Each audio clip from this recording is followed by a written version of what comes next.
The magical rituals demonstrated in this video are performed by practicing magicians, not professional actors. These rites were recorded inside an actual magical temple, not on a Hollywood soundstage. The techniques shown are authentic and very effective. Viewers are warned against casual experimentation with these methods. Mind-altering substances should never be used in connection with this practice. Only mature persons in good mental and physical health should undertake these activities. This system should be approached with the same respect one would accord to a full-contact martial art. This documentary is offered to the public as an educational introduction to an ancient Western tradition of psycho-spiritual development that has been misunderstood and maligned. Practitioners of Solomon's magic are not Satanists who make pacts with the devil. They are spiritual explorers in the deep caverns of the mind, carrying with them the lamp of wisdom and armed with the power of God.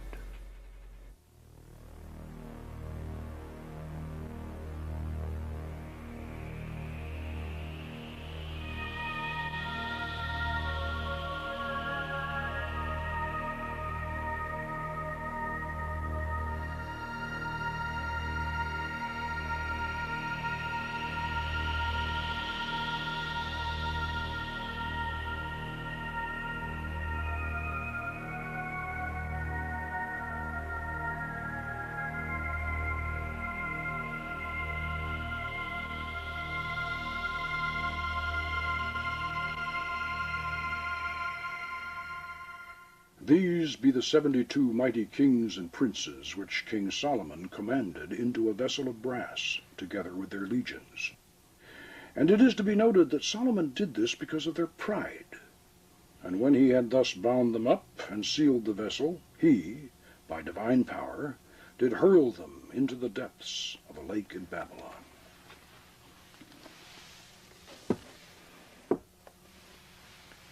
I'm Poke Runyon. I'm a cultural anthropologist and a ceremonial magician. For the past 25 years, I've been studying and practicing our own culture's unique and powerful form of shamanism, while other anthropologists have completely ignored it. I've been fortunate enough to rediscover and reconstruct the actual techniques of ancient Western ceremonial magic. In this video documentary, we're going to take you along on an expedition to a strange world, in many ways more mysterious than the upper reaches of the Amazon, but a lot closer to home. For the very first time, we're going to show you the actual methods by which wizards and warlocks of olden times invoked holy angels and evoked lesser spirits to visible appearance and even had conversations with them. What you're going to see is real. These techniques are just as effective today as they were 1,000 years ago. These methods have nothing to do with mind-altering drugs, and you don't even need any special psychic talent. These are the secrets of a lost art that anyone with imagination and determination can master. My personal magical adventure started back in 1969. At that time, I was a reclusive bachelor eking out a living writing pulp fiction for paperbacks and men's magazines. After years of pounding a typewriter while chain-smoking and constantly drinking coffee, my chronic indigestion finally turned into gut-wrenching stomach pains. The condition was misdiagnosed as an ulcer. Now, at that time, ulcers were thought to be psychosomatic, so being a macho former Green Beret, I wasn't about to become Casper and have to eat milquetoast. No sissy neurotic disease like an ulcer was going to change my lifestyle. So I set out to heal myself through mastering self-hypnosis. In desperation, I learned the art quickly and was able to suppress the pain. But then it would come back, and it would be even worse. and I took myself about as deep into trance as anyone has ever gone, but I could not heal that ulcer because, as the doctors finally discovered when I was almost dead, I was carrying within me a gallbladder that had turned to solid rock. In the latter stages of my illness, I was in a state that I now realize was a toxic psychosis. In my desperate attempt to cure myself, I had gone beyond self-hypnosis into the study of Tibetan tantric yoga, and finally to what was at that time the least known and most forbidden of all the spiritual paths, Western Ritual Magic. I had been studying books about Western ceremonial magic, and even the old grimoires themselves, the medieval Key of Solomon, and the more notorious Goetia of the Lemegeton, the so-called Lesser Key, which catalogued and described the 72 genii of the Arabian Nights that old King Solomon had imprisoned in a fabulous brass vessel. In my irrational state, I was totally convinced that there was a hidden truth behind this fantastic story. Like Aladdin's wonderful lamp or Ali Baba's open sesame, there was a secret key to calling up those mighty princes of the jinn that Solomon had imprisoned so long ago, and I was determined to find it. I studied the writings of the ancient and modern magicians. They had filled their books with the most detailed instructions on how to build, inscribe, and decorate all the necessary equipment, all the signatures of the spirits, and even the hours during which to summon them. Conjurations and names of power were all set forth, complete and ready to recite. Hear me, and make all spirits subject unto me, so that every spirit of the firmament and of the aether, upon the earth and under the earth, on dry land and in the waters, of whirling air and of rushing fire, and every spell and scourge of God may be obedient unto me. Wonderful, powerful. All you have to do is recite it aloud, and you can feel the hairs start to rise on the back of your neck. But where, how, and in what form are these spirits we're summoning supposed to appear? That one all-important element, how to make the spirit physically appear, was always missing from the old grimoires. Now, I knew that over a dozen ancient and modern writers on magic couldn't be involved in one big, long-standing conspiracy to suppress this final secret, so it seemed obvious that at some time in the past, the key to the magical art had been lost, and the modern writers and experimenters just simply didn't know how it was done. This suspicion turned out to be true. Turn of the last century, the famous, or if you prefer infamous, magician Aleister Crowley had tried to conjure one of the Lemegeton's Goetia demons out of incense smoke, and, not surprisingly, he had very little success after a great deal of effort. This did not surprise me. Trying to form an image or commanding a spirit to produce an image out of curling, twisting smoke was more of an experiment in telekinesis than a vision from beyond. Aleister Crowley did not possess the secret technique, but he certainly understood the philosophy. He stated clearly in his 1904 edition of the Goetia of the Lemegeton that the spirits of Solomon's brass vessel are portions of the human brain. Even though I might have been temporarily insane at the time, I had lost none of my intellect. I knew that magical visions were certainly hypnotic. In this respect, Crowley had been absolutely right. Solomon's genii would not come forth from caverns beneath the earth.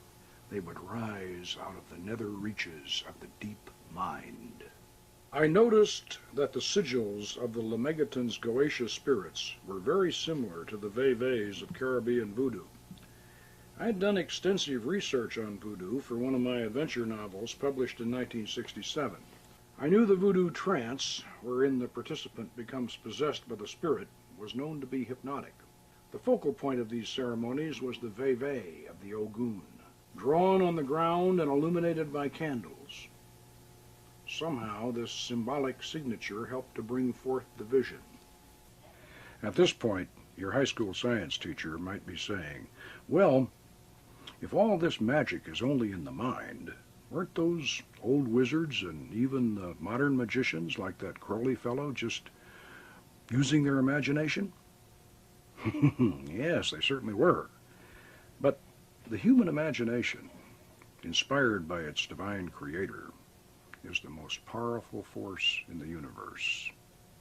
A river of hopes and dreams that bears us all along on its flowing course, from the beginning to the end of time, from planet Earth out to the farthest star. Let us recall a few lines from the greatest of the Romantic poets, William Wordsworth. Of shouting angels in the imperial thrones, I pass them unalarmed. Not chaos, not the darkest pit of lowest Erebus, nor aught of blinder vacancies scooped out by help of dreams, can breed such fear and awe as fall upon us when we look into our minds, into the mind of man.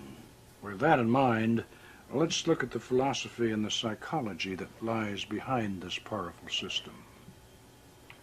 To begin with, we should not make the mistake of thinking that those old magicians were credulous and naive enough to believe that they could physically manifest the kind of heavenly glories and hellish horrors that Bosch and Blake depicted. These artists, like the Hollywood movie makers of today, symbolized the subtle power of magic with intense and sometimes lurid physical images. In magical operations, the roof does not fly off as choirs of angels descend in blinding rays of light, nor does the floor crack open to disgorge a horde of fire-breathing demons. The actual effects of magic are very powerful, but they are also subtle and subjective. As Cornelius Agrippa, one of the greatest of the Renaissance magicians, explained, there is another meaning than what is writ in the bare letters about this magical art. We must not look for the principle of these grand operations outside of ourselves. It is that internal spirit within us which can very well perform whatsoever the monstrous mathematicians, the prodigious magicians, the wonderful alchemists, and the bewitching necromancers can effect. Heinrich Cornelius Agrippa was certainly an honored philosopher and magus, but we should remember that King Solomon was considered to have been the wisest man who ever lived. The wisdom of Solomon was proverbial. Therefore, we should not be surprised to discover that Solomon's art of magic was actually an ancient system of psychology. But before we assume that the spirits of our brass vessel are merely a collection of private individual fantasies and yearnings, we must remember that the ancient philosopher known as Hermes Trismegistus, called thrice greatest Hermes, declared in his famous emerald tablet, "True it is, without falsehood, certain and most true, that that which is above is like to that which is below, and that which is below is like to that which is above, to accomplish the miracles of one thing." Based upon this profound revelation, the Magi of classical times, the later medieval sorcerers, and the Renaissance magicians believed that the human mind was a miniature functioning model of the vast universe itself. The greater universe could be manipulated by magical operations within the personal sphere. Hermes Trismegistus had even gone so far as to suggest that in days of old men had created their own lesser gods. An ancient, outmoded, superstitious belief, your high school science teacher might say. Well, ancient, yes, but hardly obsolete. After 2,000 years, this strange statement by the original founder of Hermetic philosophy was finally explained in modern terms by the eminent psychologist Carl Gustav Jung.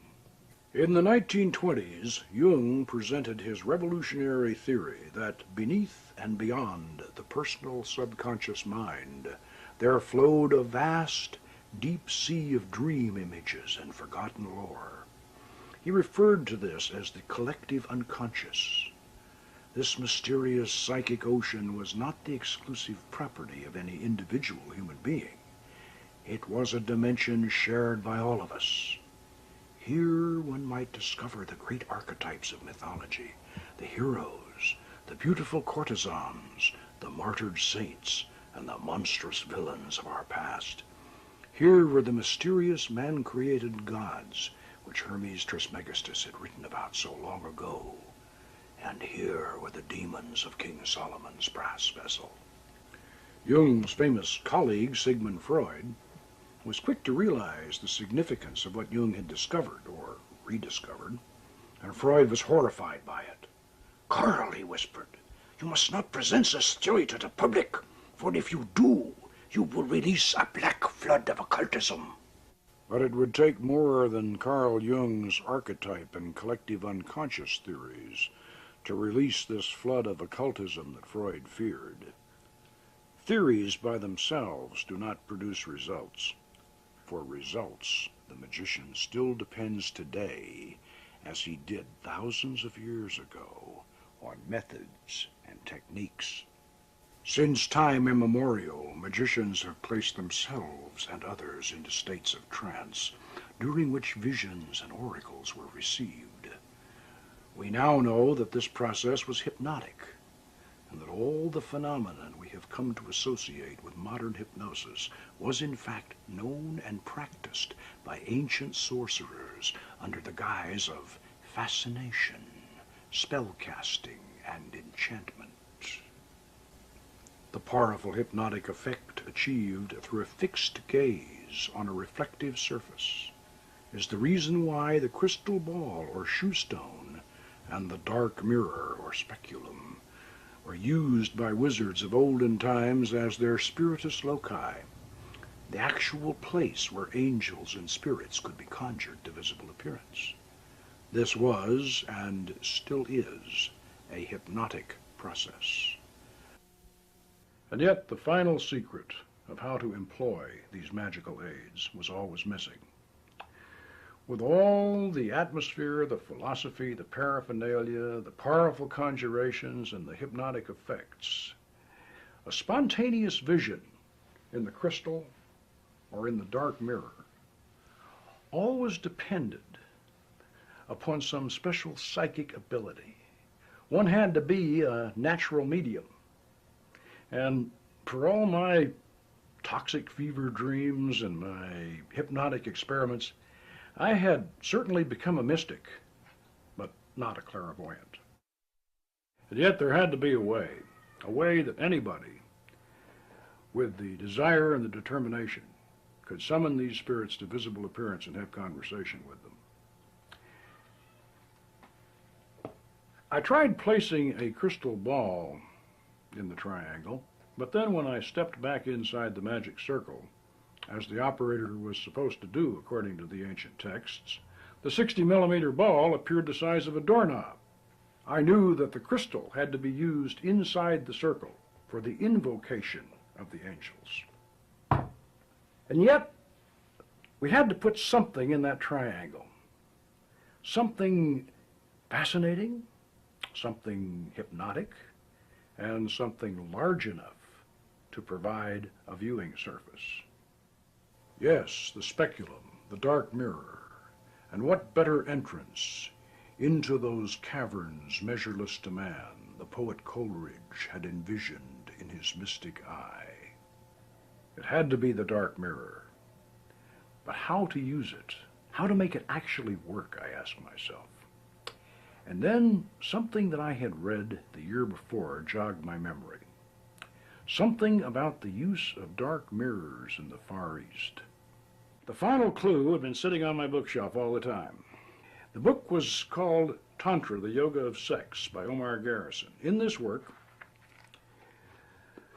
the author described an ancient Oriental method of invoking the images of previous incarnations from the reflection of one's own face in a dark mirror flanked by candles. As I reread this section in Garrison's book, I felt a shiver of excitement. I was experiencing the same thrill that an archaeologist must feel as he brushes away the sand and looks down at the unbroken seal of an ancient royal tomb. I tried Garrison's experiment, and I found that it worked with remarkable effectiveness. If one stares in a darkened room into a mirror flanked by candles, after several minutes, a strange phenomenon will almost always occur. The familiar reflection will fade out, the mirror will go black, and then, when the image returns, it will be the face of someone or something else. This experience is usually accompanied by a profound sense of an otherworldly presence. It was obvious that this phenomenon must have been discovered a long time before any concept of reincarnation. It probably went back as far as the Paleolithic, when Stone Age people stared fascinated at their reflections in dark, still pools of water, seeing the strange transformation occur and being convinced that they were in the presence of their gods. I suspected that in a ritual setting using traditional conjurations and symbols, specific spirits and even ancient gods and goddesses might be summoned from the other side. This might well be the hidden meaning behind that strange passage in the Bible that reads, "God fashioned man in his own image." I command thee by the Tetragrammaton, Amashao, by which the elements are overturned, the air is sundered, the fire is generated, the earth moves, the sea rolls back, and all the host of things celestial, of things terrestrial, of things infernal, do tremble and are confounded together. Come, appear before this circle, within that triangle, in fair and human form, without horror or deformity and without delay. Come from whatever part of the world thou art and answer my questions. Come presently, come visibly, come affably and manifest that which I desire, being summoned by the true and living God. Eliorum. I command thee by the particular king who rules over thee, the mighty Mammon, and by the power of the Archangel Raphael, I command thee, appear before me, and speak unto me in a clear, intelligible voice in my mother tongue, free from ambiguity and guile. Come in the name of Adonai Zebaoth. Come, why dost thou tarry? Adonai Shaddai, King of Kings, commands thee. I've not been dead, but only sleeping, hardly longer than a wink. I'll be up and rolling thunder once I have another drink.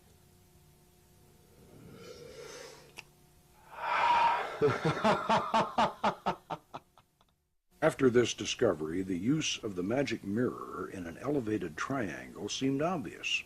This 17th century Lemegeton manuscript clearly shows a large, black-filled circle in the center of Solomon's triangle.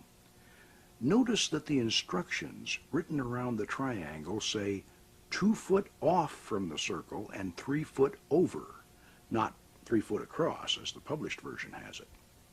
The triangle was intended to be raised up to eye level, and this drawing from a 16th century manuscript by the mysterious Dr. Thomas Rudd shows a mirror on a stand with Solomon's secret seal from the Goetia of the Lemegeton clearly depicted on the reverse side, exactly like my original setup.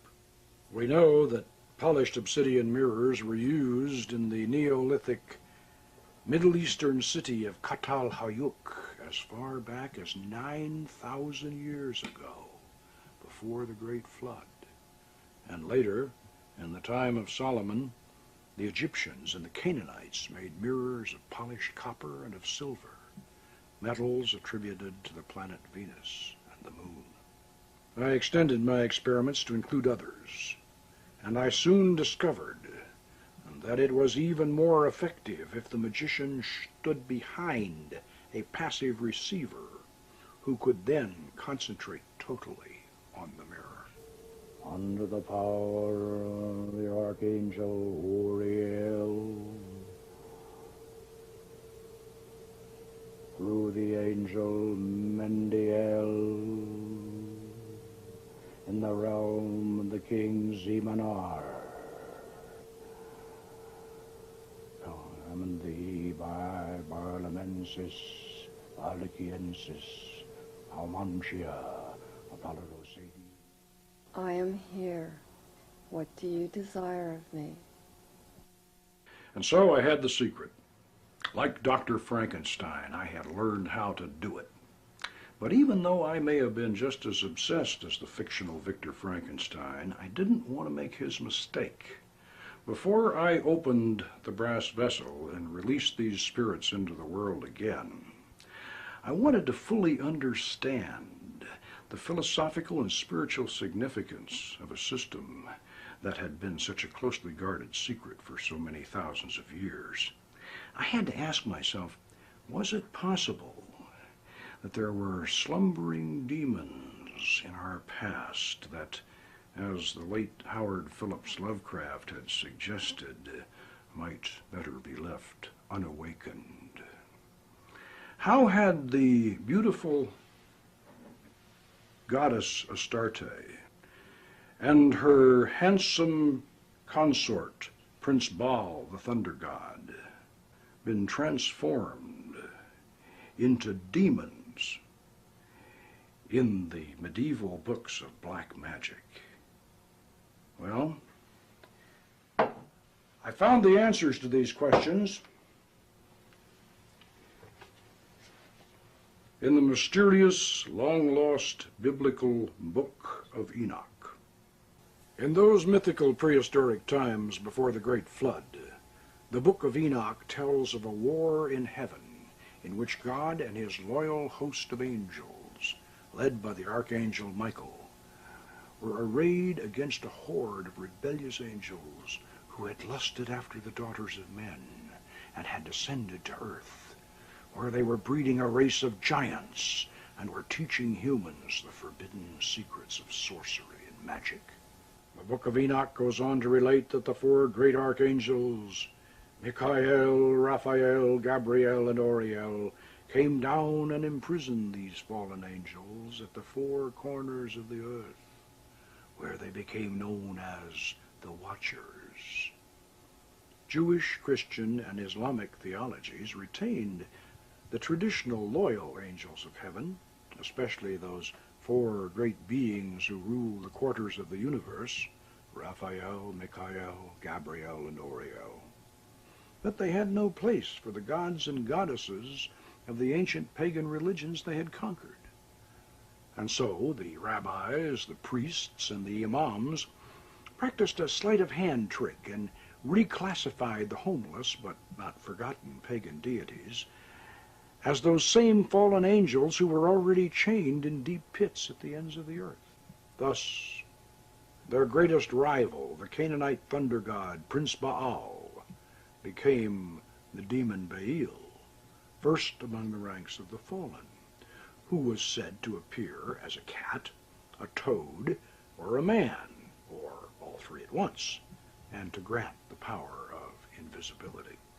Prince Baal's beautiful consort, the goddess Astarte, queen of heaven and mistress of the temple of love, was transformed into the daemon Astaroth, described as a hurtful angel with bad breath, but who, when summoned, would reveal the true history of the fallen angel, and she certainly has fulfilled that promise.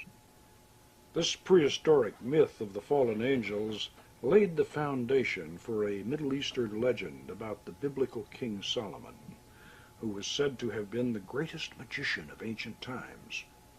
According to our legend, Solomon, armed with the power of God's holy angels, bound and sealed those 72 rebellious spirits, or genii, into the brass vessel, from which he called them forth to do his bidding, even to assist him in building the great and holy temple at Jerusalem.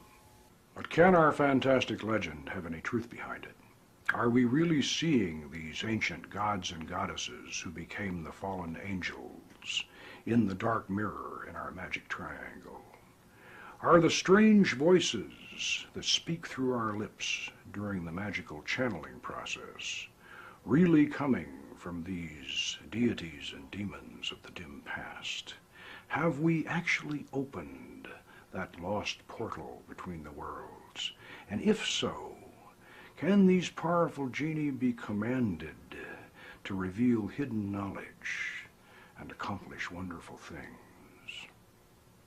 Well, the only way you're going to know for certain is to look into the dark mirror yourself. But I warn you, unless you take Solomon's magic very seriously, you should have nothing to do with these experiments. This ancient art is not a party game or a Halloween prank. There is no place in the Magick Circle for the dabbler or the thrill seeker. Every aspect of this system, spiritual, psychological, and technical, must be thoroughly understood before these experiments are undertaken. Like knights of olden times, magicians must be trained, armed, and armored before they go on a quest into the spirit realm. First, you should know that the Magick Circle is your philosophical fortress when you open the gateway between the worlds. It represents the perfect circle of the vast universe and the unbroken boundary of your own being, which are one and the same when you practice Solomon's art. As above, so below. As within, so without. You should know that even back in ancient times, the triangle represented the philosophical first plane of manifestation. It acts as a cage, containing and restraining the spirits you evoke. For the moment, let us imagine that we are participating in the original act of creation, back at the dawn of time, out in the vast reaches of cosmic space. First, we will create just one point. Next, we, or God, will establish a second point and connect it to the first, so that we have a line. Then, when we plot our third point, we have our triangle, the first flat surface. Now, when we create point 4, we have the first solid. We have created a thing. And as long as we refrain from establishing point 5, setting our thing in motion, we will constrain our creation to remain in its position. We will keep our spirit within the triangle. Traditionally, the name of the Archangel Michael, the angel of power, was separated into 3 syllables, M-I-C-H-A-E-L, and written in the corners of the triangle, to add a visual emphasis to the symbolic geometry that bound the spirit. You must understand this concept thoroughly before you open Solomon's brass vessel and release the genie. It matters not whether you are a Christian, a Jew, a Muslim, or even a pagan. These archangels are very much a part of our Western tradition. They represent the positive forces that drive the engine of the universe and the love that holds it all together. In the order of the Temple of Astarte, we conceive and visualize them as complementary male and female beings. For angels can appear in any form they wish, or any suitable form that your imagination can provide for them. They activate your magic circle of protection, Casting your circle with a pentagram ritual before each operation is certainly important, but that alone is not enough. The great archangels must live in your mind and in your heart. You must have them inside as well as outside.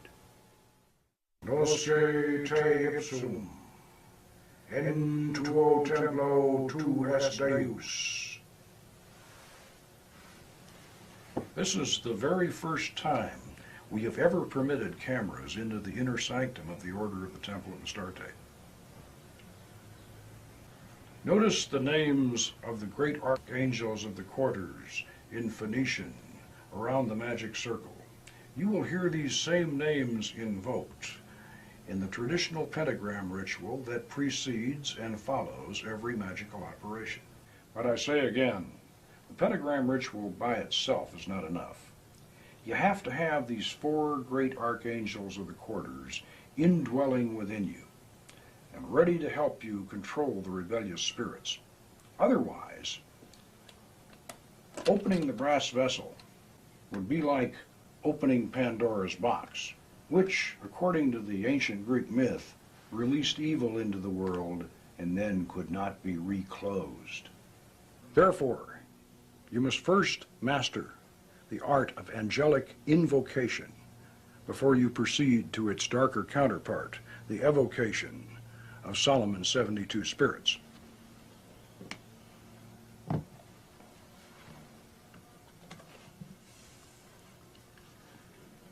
Along with the secret of the mirror in the triangle, the other crucially important element missing from the Goetia was the fact that the 72 spirits of the brass vessel had 72 direct counterparts in the holy angels of the Shemham Farash, or extended name of God. Now these derived or suffix angels are not as personified as the archangels of the quarters or the angels of the planetary spheres, but they do provide a direct channel of power through which the four archangels of the quarters control each and every one of the spirits of the brass vessel.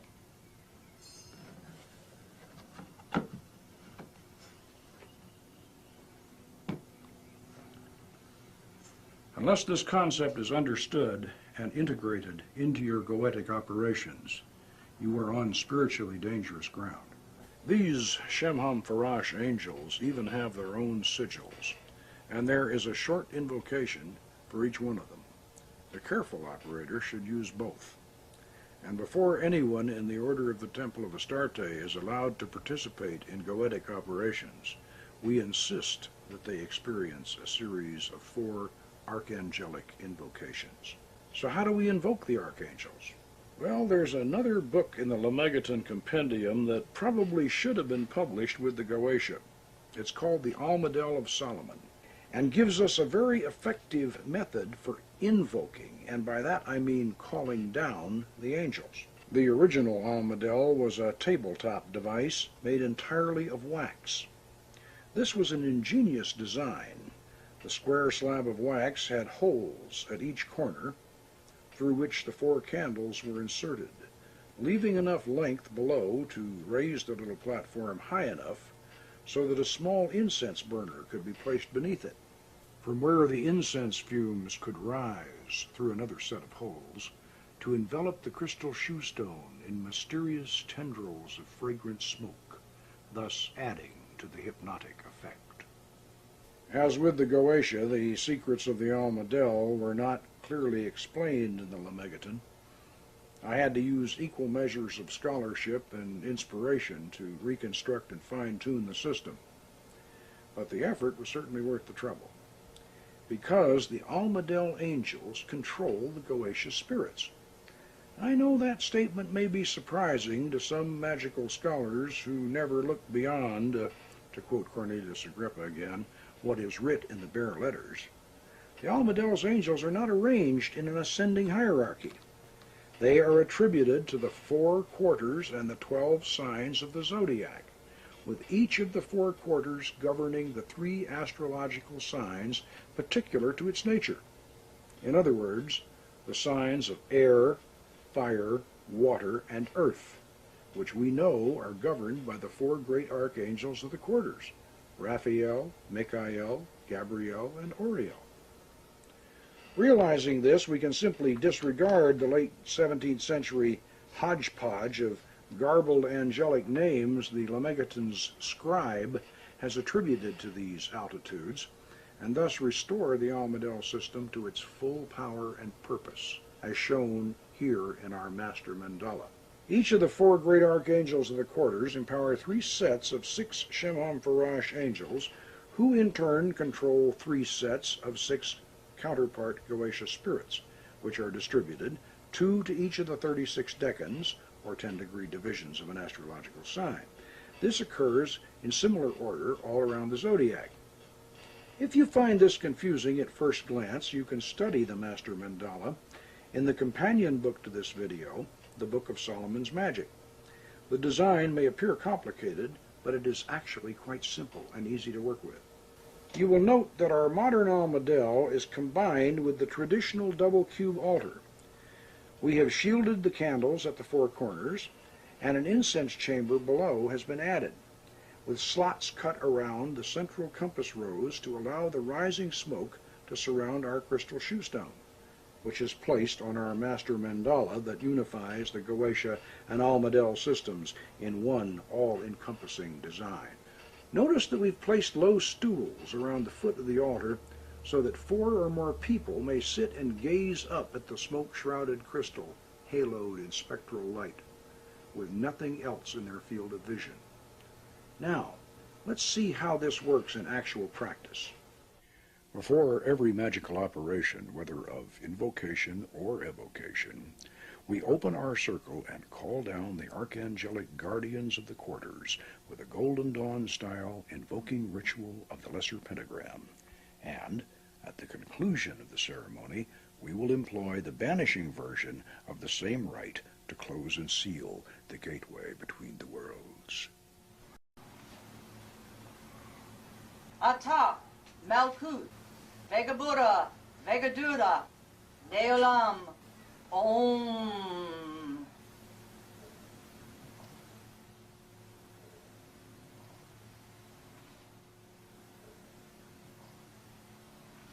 Amasha O.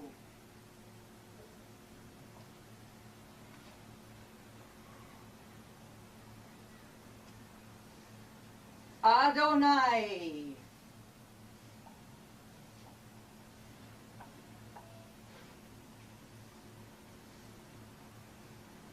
Ahea.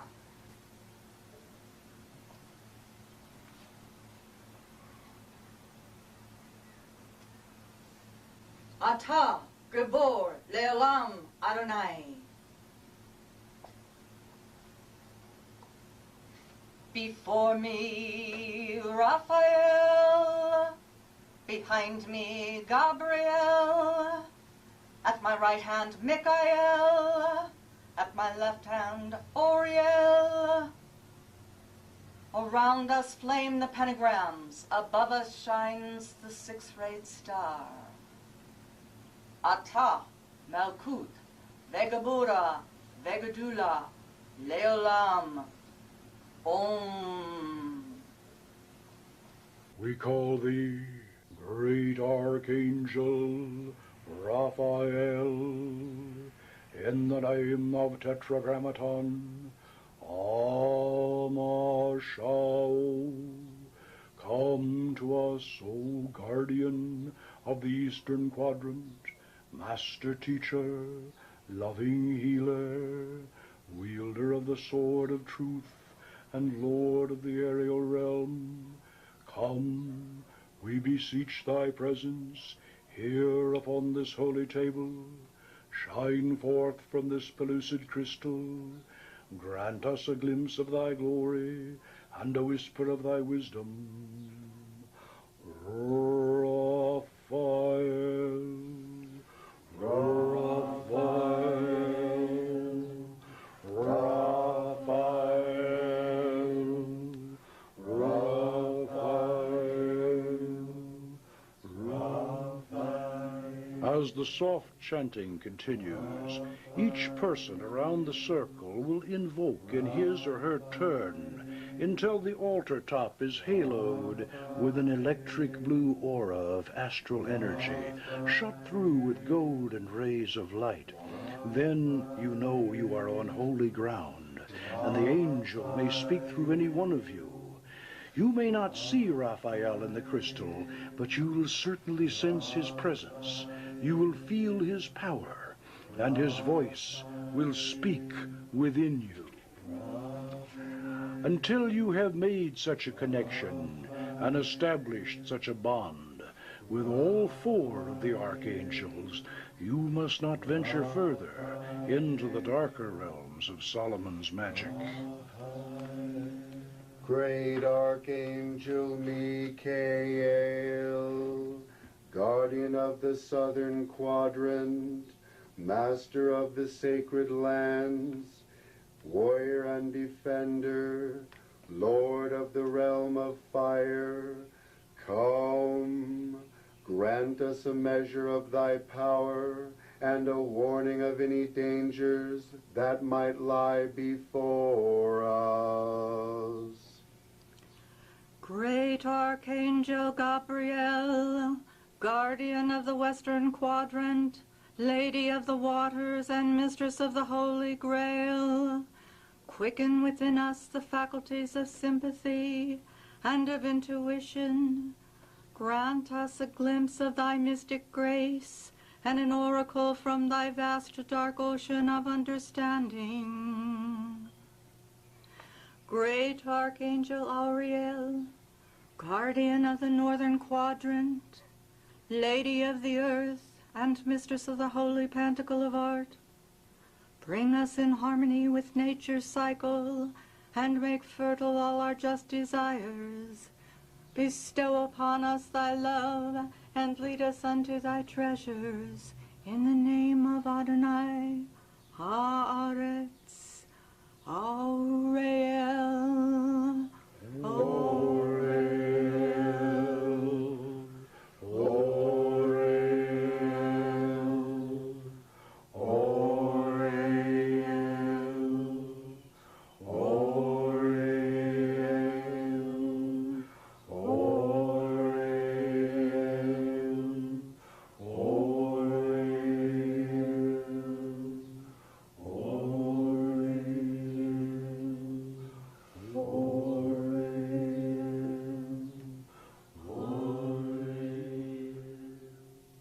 Remember, you're invoking these angels, not evoking them.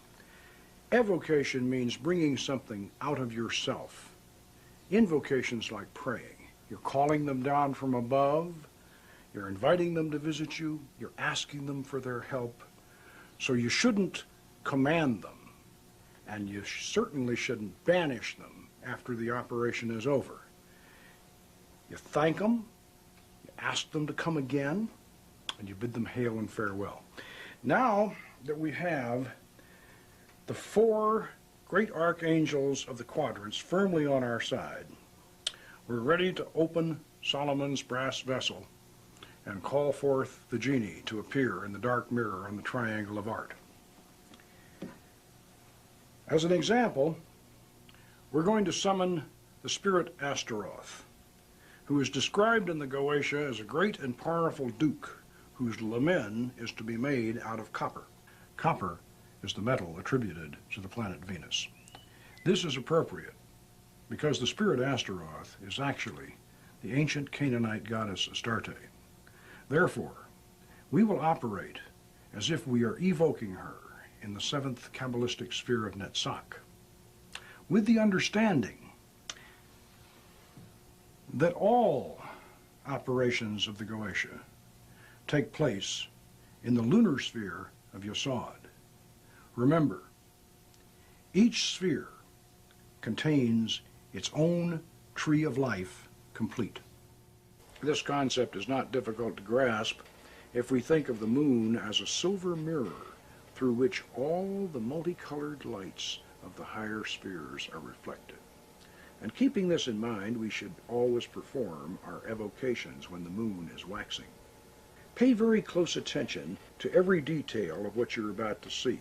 This is the first time a complete operation of goetic thaumaturgy has ever been visually recorded.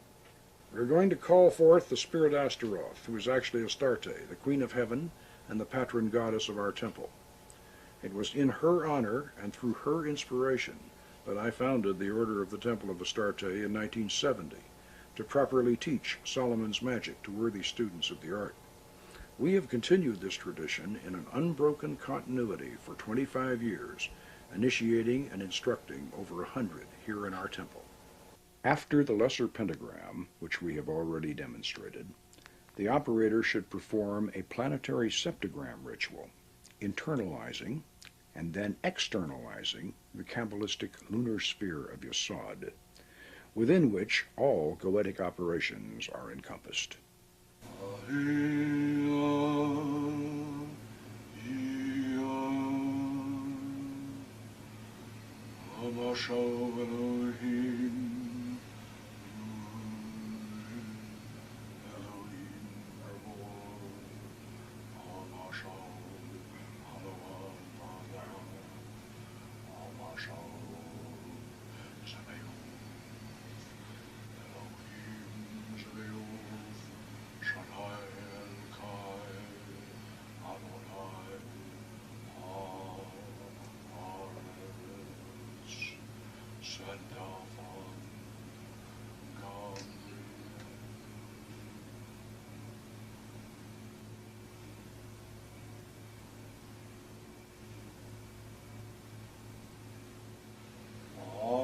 Rita Shaddai El-Kai.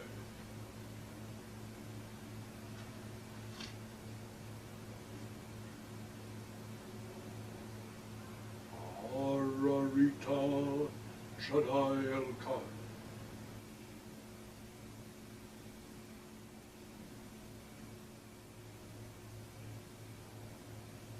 Rita Shaddai El-Kai.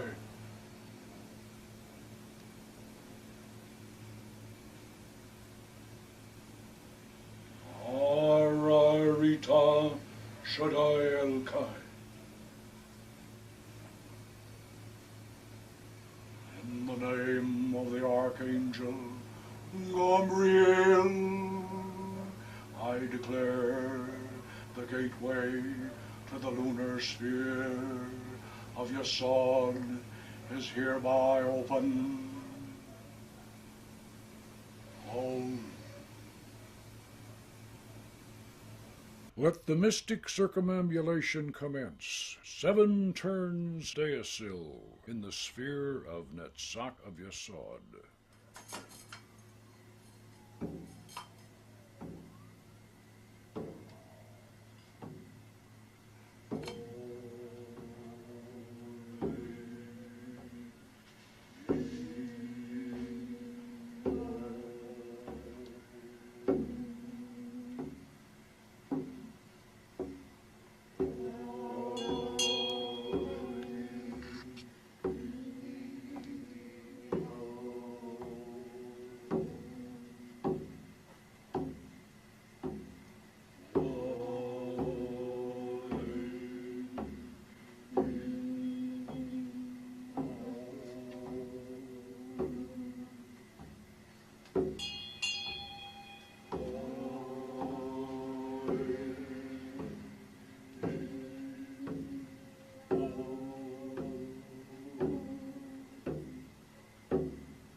thee I invoke the Bornless One, thee that didst create the earth and the heavens, thee that didst create the darkness and the light. Thou art Osiris and Ophrys, Osiris the beautiful, whom no one hath seen at any time. Thou hast distinguished between the just and the unjust. Thou didst make the female and the male. Thou didst produce the seed and the fruit. Thou didst form us to love one another and to hate one another.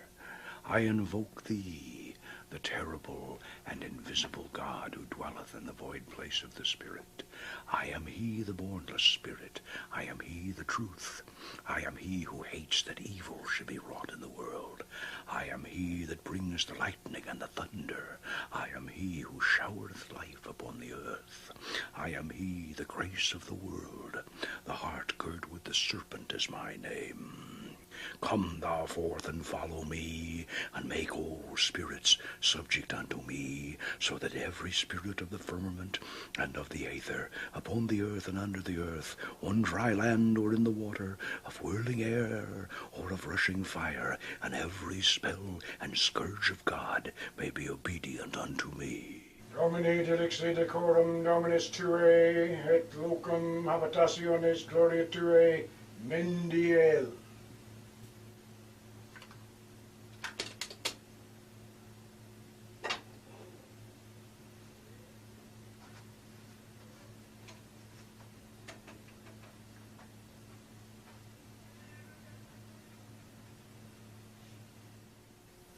I conjure thee, Spirit Astaroth.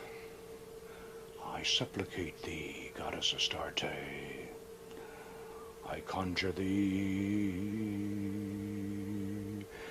in the northern quadrant, under the power of the Archangel Uriel, through the angel Mendiel, in the realm of the king Zemanar. Command thee by Barlamensis, Baliciensis, Palmantia, Apollorosades, and the mighty princes Geneo and Leocade, ministers of the seat of Tartarus, and chief princes of the throne of Apologia in the 9th region. Come, in the holy and glorious names, Yah, Hamashau Elohim, Elohim Gabor, Amashau Alavadath, Amashau Sabaoth.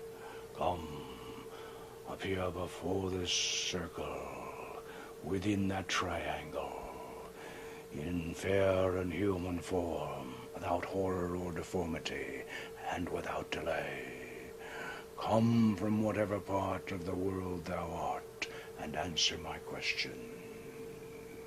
Come come visibly, come affably, and manifest that which I desire.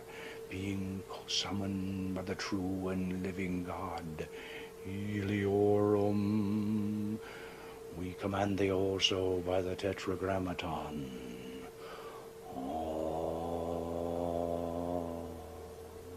Ma, Sha, O. By the elements are overturned, this air is sundered, sea rolls back, and the fire is generated, and the earth moves, and all the host of things celestial, of things terrestrial, of things infernal, do tremble and are confounded together. Come, appear before us affably, and speak unto us in a clear, intelligible voice in our mother tongue, free from ambiguity and guile. Come in the name of Adonai Zebaoth. Come, Why dost thou tarry? Adonai Shaddai, King of kings, commands thee.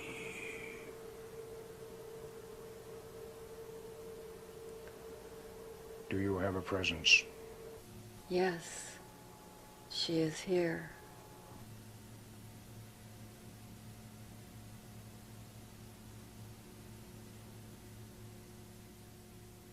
We welcome you, Goddess Astarte. We apologize for summoning you with such strong incantations, but we hasten to declare that we command only that portion of you that dwells within us. Your higher presence we hold in true reverence and serve in all humility. Goddess, do you have an oracle for us? I have an oracle for all those who would seek me.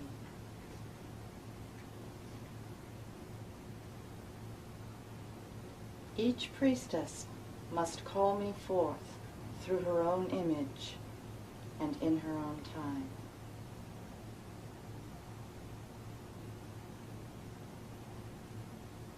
It is enough that you have opened the gates.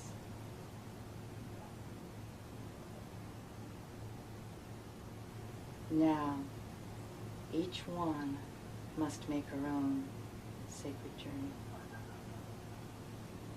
Great Goddess Astarte, we thank thee for having attended our rites and granting our wishes. And as we release your special presence to return to your lovely realm, we ask that your essence remain stronger within us. And we ask that you return to us when called by the rites of holy magic. Hail and farewell.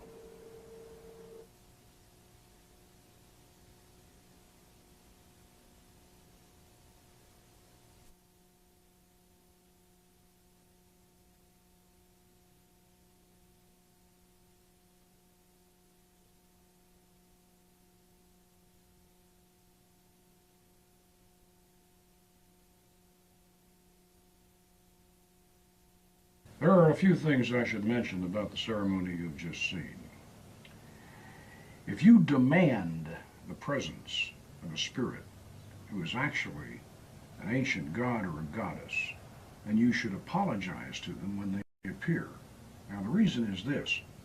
Our ancestors transformed these ancient deities into demons and imprisoned them down in the brass vessel of the collective unconscious. Now, you can treat them like medieval demons. You can conjure them with powerful incantations. You can use the curse of chains, or you can torment them into coming by burning their sigils. But then how do you think they're going to treat you? Remember, they are part of you, just as you are a part of the universal mind which we all share. They appear from the collective unconscious through your reflection when you evoke them.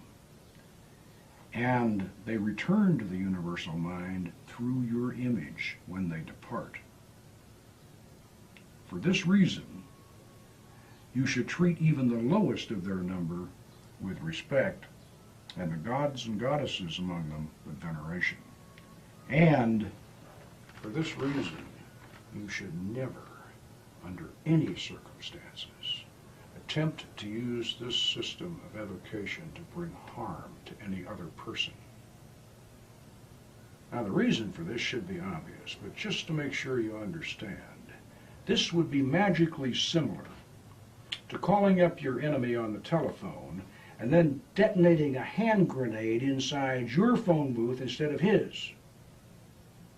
He may hear the explosion, but you're the one who's going to get blown up. Think about that. Recall the proverbial wisdom of Solomon. Remember that the genii of the brass vessel were charged with teaching us the arts and the sciences. Therefore, we should use Solomon's magic to grow in wisdom and understanding, we should use these secret methods to explore the inner realms of the astral plane and to experience the glories of the angels and the wonders of the spirit realm. If you use Solomon's magic in God's name and with a pure heart, you have nothing to fear, and others should have no reason to fear you. Now that we've returned from our magical journey, and you understand how Solomon's magic really works, you might be asking yourself, why is all this being revealed? Why are we showing you, without initiation and training, secret techniques that have been closely guarded through the ages? Why have we shown you the actual equipment and how to use it? Well, the truth is, we really didn't want to reveal these techniques to the general public, but in 25 years, during which time I personally initiated and trained over 100 students, it's not surprising that our secrets would leak out. At the present time, there are several small groups presuming to teach our methods, and a few years back, a former member of our order self-published a partial and oversimplified version of our system, which in turn became the authoritative source for a chapter on magical evocation in a beginning primer on ceremonial magic issued by a major publisher.